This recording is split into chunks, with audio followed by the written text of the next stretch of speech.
Paul McClain here, and I'm with my buddy Danny Chiaramonte, and the series is Get to Know a 20K Producer. And so, Danny, over the short period of time, you've developed yourself into a consistent 20K producer. And I know for myself that I'm always trying to, get around people and find the commonalities. Like, I think one of the things that's really helped me in this business, and really a lot of areas, is getting around people that, have traveled the path, that have already kind of gone to where I want to go, and they can show me the way forward. I praise God for Sean, Mike, and these different people that say, hey, step here, don't step here. And do success leaves tracks, like that whole commonalities. The top 20K producers, they have commonalities. And so, and everybody's got such a different background, different occupational background, the way they're raised, their belief level, the way they think, the ethnicity, male, female, height. I mean, everything's different. Mm-hmm. So as we get to kind of know how you've, approached this business and your background, kind of start there, Danny. Like, what was your background prior to Family First Life? What were you doing? Directly prior to this, I was driving a truck. That's pretty much what I did. 11 hours a day, sitting behind the wheel, just cruising along. Grew a little beard. I wanted to play the part, you know what I mean? So that's pretty much what I did, man. I was a truck driver for a while. Before that, martial arts instructor / kind of like a salesman, signing people up to martial arts schools. But that didn't really... So when you say truck driver, man, was that like long haul? Yeah, it was long haul. I was a long haul. Really? 18-wheeler? 18-wheeler, long Because you haul. Don't look like the 18-wheeler. There's some people that don't look like an insurance person. Yeah. You don't look like an 18-wheeler kind of guy. You think like 6'4", burly looking dude, you know what I mean? I've gone into many truck stops, and girls would come up to me, saying, "You're a truck driver?" I'm like, "Yeah." It didn't feel right, but it was consistent. Now, let me ask you this. So what were you looking for, like when Family First Life got presented to you, mm-hmm. or got introduced to you, were you actively looking for something different, or were you kind of just like going through the motions? I'm a truck driver, I'm paying bills, I'm putting food on the table. Where were you at when that got presented to you, and what were you looking for? What kind of change, that you wanted to see in your lifestyle, so to speak, when you were driving this truck? I was just, honestly, I got tired of the just mundane, every day, the same thing. I saw my dad growing up, just paycheck to paycheck, driving a truck, but he always was consistent. He always paid his bills, but he never really had anything extra. He didn't really ever have any time. So I was like, you know what? This doesn't seem like the best job.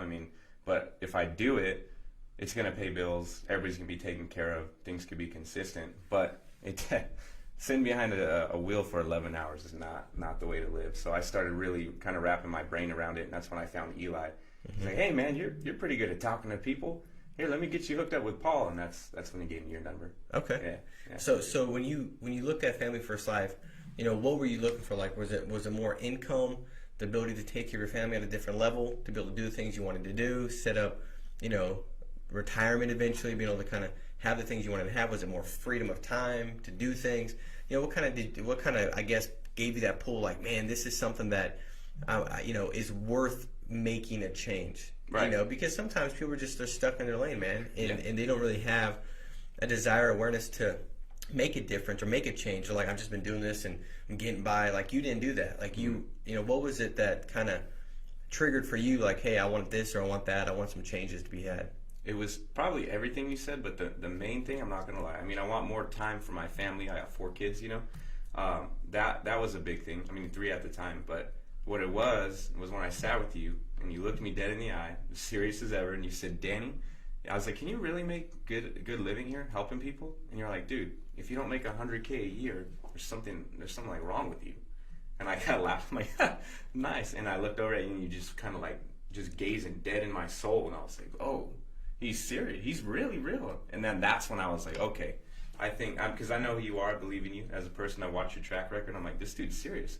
And I kind of just, I thought, man, $100K a year? And you're like, you'll do way more than that. You know what I mean? And I'm just like, there's no way. This has got to be fake. Well, let's talk about that, man. What are you doing now? So it's been 5 months. Oh, man. So 6 months, right? Mm-hmm. Yeah.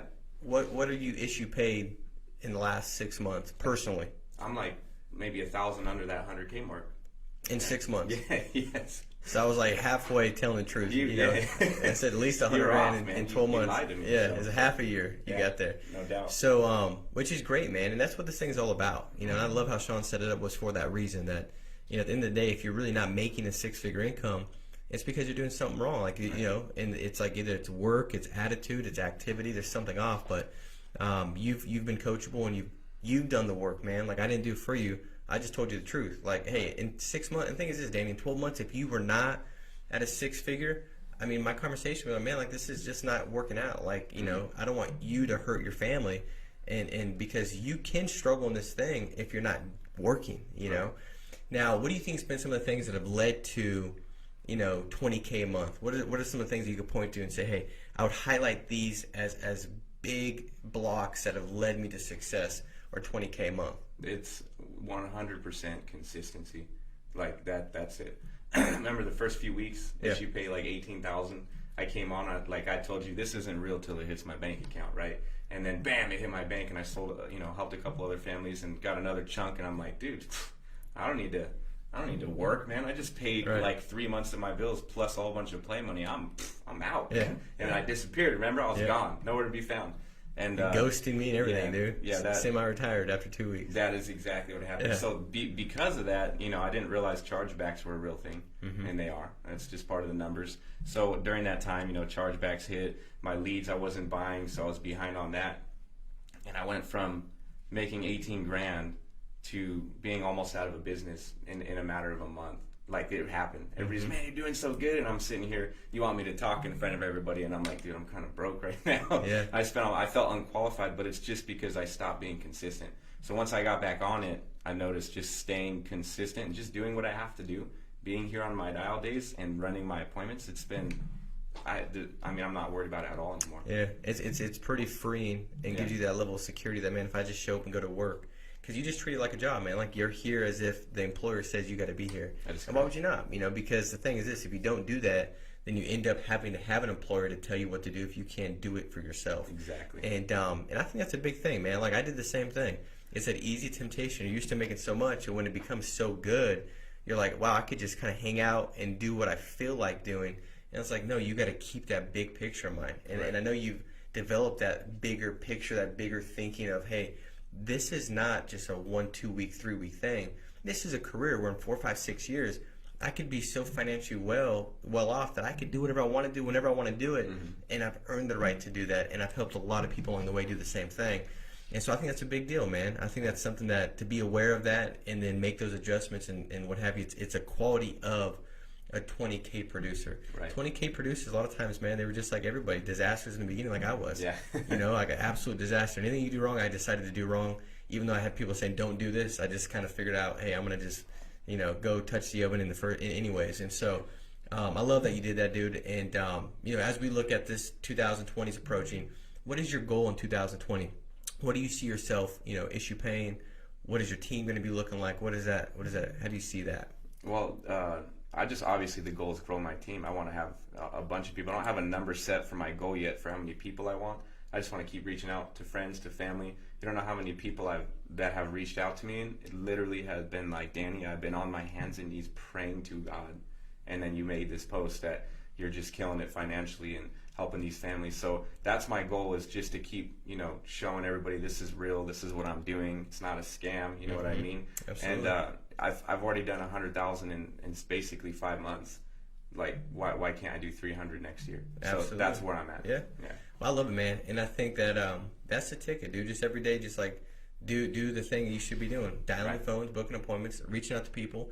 And it's not self-serving. When you make those posts, and I know you, it's intentionally because you want to help people. Right. And you know that if they see it, they can all of a sudden say, hey, maybe I can do this thing too. Right. I mean, it's just what somebody's looking for, is just a little level of belief that, hey, I can also go out and do what Danny's doing. Because why not? Anybody that's out there, they can do this thing. There's no pre-qualifiers that you have to be a 20K producer, right? And as the next person we have doing this, they'll be completely different, but yet they'll still have the same result because they're doing the common things that lead to 20K. So appreciate you, man. Love being on the team with you. I really mean it, man. Cool. And cannot be more excited, dude, to see what you're going to do for you and your family. And it's exciting to be a part of it, man. So thank you, man. Thank you, bro.